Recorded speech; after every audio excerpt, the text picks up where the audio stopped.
you are corralling the economics, and by the way, everybody, I'm talking to Dean Okai.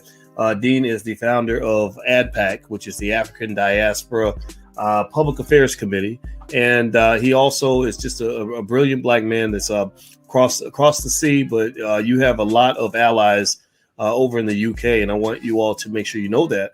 And I was super impressed when I was over there. The support was phenomenal. In fact, what was really funny was when we did an event in London, we had more people show up at the event in London alone than there were for the entire All Black National Convention. Like the entire, and I said, what's going on? And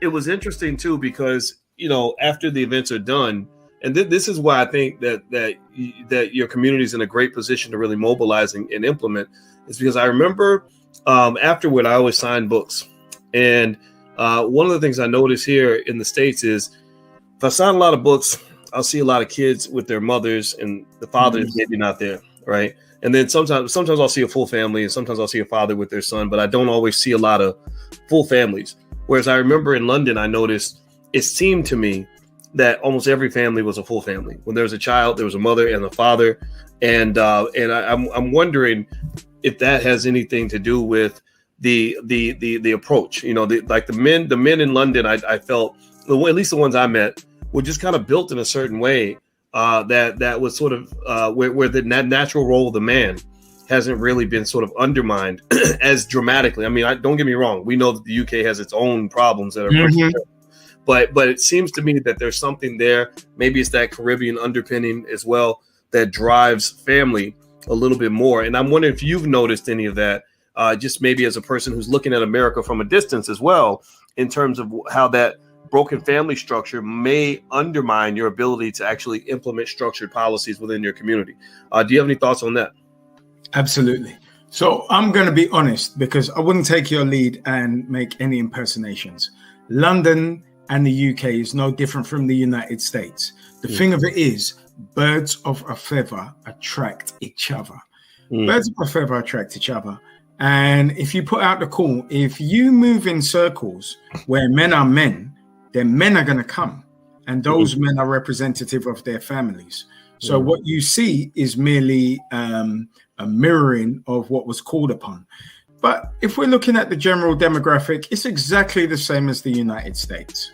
Really? It's not different. Absolutely. 110%. Let me, I didn't mean to. I just want to ask you this question. So would you say, so I know in the US, 76% of our kids don't have the mother and the father in the house. Is that similar in the UK?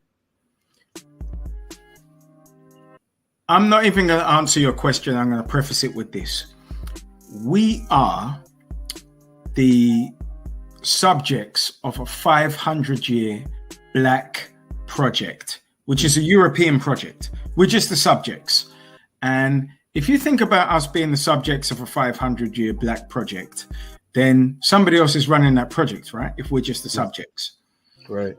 Now, we have the ability to step outside of that project as African Americans, as African Caribbeans, and I step on this very sensitively, as a new nation who are coming into the clarity of themselves as ADOS or the foundational Americans. So I understand all of the nuances that are going on. You've got to understand that we have been the subjects of a 500-year European Black experiment. But we're not Black because it's a made-up term. It's a social construct. We're Africans.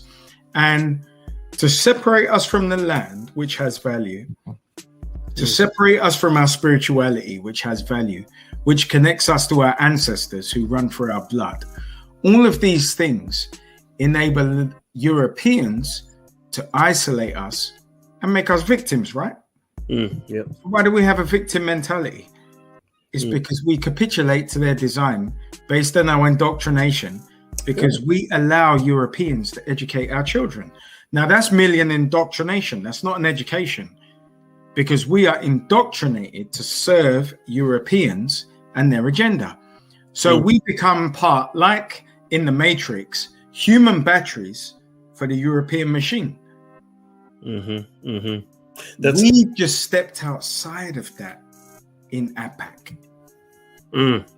Yeah. Wow. Well, I love that, man. I mean, I think that you were preaching, and I was really getting into what you just said, because when you think about it, right, in an abusive relationship, one of the things that they say abusers do is they isolate you from your power base. They want, if a man wants to abuse a woman, he gets her away from her family. He gets her away from anything that allows her to be independent of him, right? Away from any resources she might be able to obtain. He doesn't want her to have her own money. He doesn't want her to even have education, right? He definitely don't want her to have confidence. Doesn't want her to have connections with anybody that can support her, so that he can become the dominant force in her life. And you see that's that European abuser playbook. That's the Eurocentric playbook to make Black people feel like, look, all you got is us. Whether you're talking about even during the pandemic, it was, we're the only ones who can save you. There's no other way for you to be healthy other than taking our shot or whatever, right? Or the only, or when you're talking about just the educational system, which I want to ask you about that. I really think we have to take time to really understand the amount of damage that's done when our oppressor is responsible for developing our children's mind.